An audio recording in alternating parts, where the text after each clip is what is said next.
Friends, welcome to my channel. நம்ம இன்னைக்கு இந்த வீடியோவில் ஆப்பம் நல்லா பஞ்சு போல் சாஃப்டான ஆப்பம் எப்படி போடுறது நம்ம பார்க்க போகிறோம். அதுக்கு முன்னாடி ஒரு சுக்காப்பி குடிச்சிடலாம். அதுக்கு நான் வீட்டிலையே சுக்கு, மல்லி, ஜீரகம் எல்லாம் போட்டு அந்த பொடி ரெடி பண்ணி வச்சுருக்கேன்.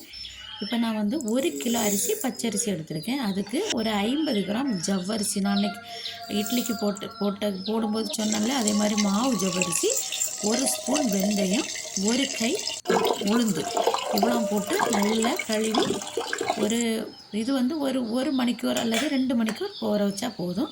அதுக்கப்புறம் நம்ம அரைக்கும்போது 1 கை தேங்காயும் 1 கை சோறு, வடித்த சோறு அதுவும் போட்டு, பழைய சோறு இருந்தால் பெஸ்ட்டு, இல்லாட்டி நம்ம அன்றைக்கி வடித்த சோறு இருந்துச்சுன்னா அதை போட்டு நல்லா மிக்ஸ் பண்ணிக்கிட்டு எல்லாத்தையும் சேர்த்து, அந்த சோறு, தேங்காய், நமக்கு ஊற வச்சது எல்லாத்தையும் சேர்த்து மிக்ஸ் பண்ணிவிட்டு மிக்ஸி ஜாரில் சேர்த்துக்கிடணும். கிரைண்டர்லான்னா நீங்கள் கிரைண்டரில் அரைச்சிடுங்க. நான் மிக்சியில் தான் அரைப்பேன் ஆப்பத்துக்கு, அதனால் நான் மிக்சியில் போட்டிருக்கேன். இதை ஒரு 3 தடவை அரைப்பேன்.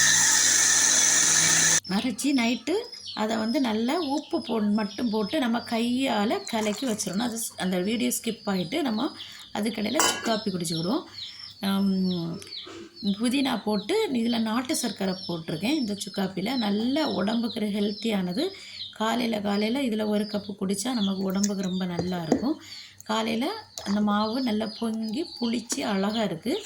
இதில் லைட்டாக சோடா பொடி போட்டால் வரும். நம்ம வெந்தயம் போட்டிருக்கனால சோடா பொடி கம்மியாக போட்டால் போதும். சோடா பொடியை போட்டு நல்லா கலக்கிட்டு ஆப்பம் ஊற்றிட்டா போதும். ரொம்ப சூப்பராக இருக்கும். நல்ல ஒயிட் ஆப்பமாக இருக்கும். நல்ல பன்னு போல் ஸ்பாஞ்சாக இருக்கும். நீங்கள் ட்ரை பண்ணி பாருங்கள். வீடியோவை ஸ்கிப் பண்ணாமல் பாருங்கள். முழுசாட்டு சப்ஸ்கிரைப் பண்ணிவிட்டு பாருங்கள். நல்லா பஞ்சு போல ஆப்பம் ரெடி ஆகிட்டு பார்த்தீங்களா. இதே மாதிரி நீங்களும் ட்ரை பண்ணி பாருங்கள். ரொம்ப ரொம்ப சாஃப்டாக அருமையான ஒரு ஆப்பம் உங்களுக்கு கிடைக்கும்.